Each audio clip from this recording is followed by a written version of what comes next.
all levels in England from next month and in Scotland from next season. The Football Association with a breeze off the sea. And that's the latest forecast. BBC Radio Wales Drive. Yeah, we'll have more on the weather a little bit later on in the programme. You're listening to Radio Wales Drive with myself, Chris Wather. Now, as you heard in the headlines there, planned strike action at Cardiff University has been called off after a pledge from the university that there will be no compulsory job losses in 2025. Now, members of the University and College Union, the UCU, approved that deal, which was reached after discussions between unions and university management in a meeting this afternoon. A consultation on the university's proposed cuts will still carry on, with the final details expected next month. But the deal removes the prospect of this summer's exams being hit by disruption. And here's what some Cardiff University students had to say a little earlier. No one wants strikes, it's, the last resort kind of thing. But I hope there is some kind of agreement and actually teachers are pleased so that actually strikes don't continue. It would be better. I'd rather them strike and actually get an agreement everyone's happy with than continue to strike and just cause disruption for years to come. It's a relief.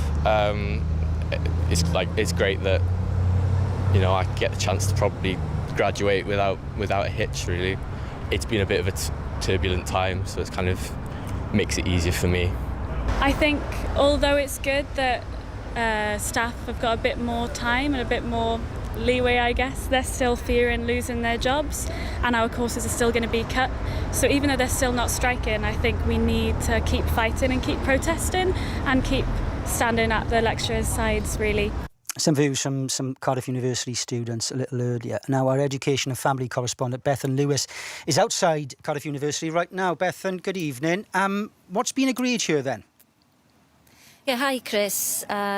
The members of the University and College Union had a meeting earlier today where they approved a deal that was on the table after discussions between the university and the unions yesterday. And basically what's been agreed is that the UCU, the University and College Union, will stop their plans to strike and have a marking and assessment boycott that was due to kick in next week. And that's because the university says there won't be any compulsory redundancies in 2025. Now, the context of all of this is the proposals that were put forward by Cardiff University back in January to cut hundreds of jobs. Initially, they were talking about 400 job losses because of the number of voluntary redundancies. Since then, that's been updated to 286.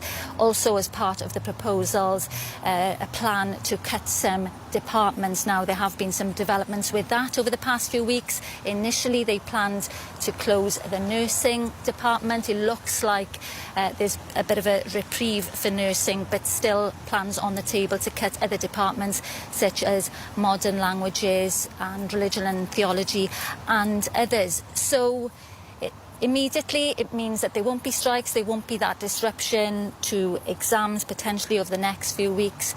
But those longer-term plans are still on the table. Although there won't be compulsory redundancies in 2025, we are not really clear about what happens after that. Yeah, that was going to be one of my questions, Betha, but I think you've answered it. But what does it mean immediately for students and staff in this?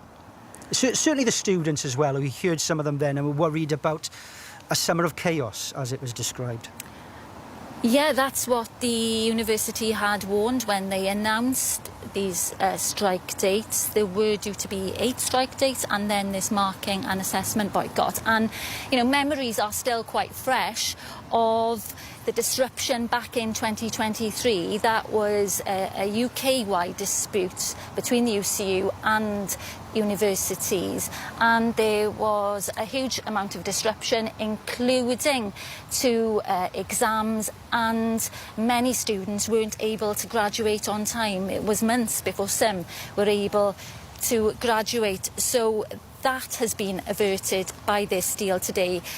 So definitely good news for students. For staff, obviously it sounds positive that there won't be any compulsory redundancies in 2025, but the plans are still there to cut jobs and cut departments. The university has said that the consultation process on those proposals will still carry on. That consultation ends next week, and then the final decisions will be made in June. In the meantime, there are hundreds of staff who are in scope of redundancy. That is, their job is potentially in the pool of jobs at risk. So the university says it will give more clarity about that over the coming weeks. Thanks very much. Our education and family correspondent Bethan Lewis outside Cardiff University. Listening to that was Dr Andy Williams, University and College Union representative for Cardiff University. Thank you for joining us in the studio, Andy. What's changed? Because you were very far apart not so long ago. Thanks for having us, Chris. What's changed? Yeah, good question. What's changed is that we mobilised massive staff, student, public, political opposition to these really, really huge cuts proposals. We got a thumping mandate for industrial action. We didn't want to do a market and assessment boycott. Nobody who works in universities wants that. Hearing what those students said then, and having done it before, is that personally the hardest thing I've ever done in my life of any kind, I think. So we're very relieved that we don't have to do that now. And we're relieved that the university was forced around the table to give us a real offer. It's not a final offer. It's not going to end the disruption and the disputes at Cardiff University, but it is a reprieve. And along with that offer came a firm commitment from the university to work in partnership with staff and with the unions going forward in a way that so far it really hasn't, unfortunately. So we're looking forward to that going forward too. But 2 votes were taken at our meeting today. The first vote overwhelmingly accepted the university's offer, and the second vote overwhelmingly voted in favour of extending our current industrial action mandate. The last of your students there mentioned that she hopes staff will keep fighting because this kind of saves them for a year or so, or under a year really now. But as she said, and as Bethan, your education correspondent, just summarised, there are still big problems at Cardiff University. Is this not just kicking the can down the road a little bit, because you've still got presumably issues, and the university will still hold firm? They can't promise nothing compulsory beyond this year. No, we couldn't ask for anything beyond this year because our mandate for industrial action only legally covers us to oppose compulsory redundancies in 2025. So the university is essentially, by giving us this concession, given us everything that they could in relation to our legal industrial action mandate. But that doesn't mean there aren't any problems. And for that reason, we'll be renewing the mandate. We'll be having a new vote on redundancies, but also potentially on other things that will have to be debated and decided amongst staff and the other unions on campus who we work very closely with. We hope it doesn't come to further industrial action, though, but we need to have that mandate in our back pocket because trust in the university is at rock bottom. And the last 3 months have taken such a toll on our mental and physical health as staff that there's not an awful lot of goodwill and not an awful lot of trust. So we need to have that option going forward too. Although we will work in partnership with the university, and we really hope that's a real commitment that's been offered in that respect. Dr Andy Williams of the University and College Union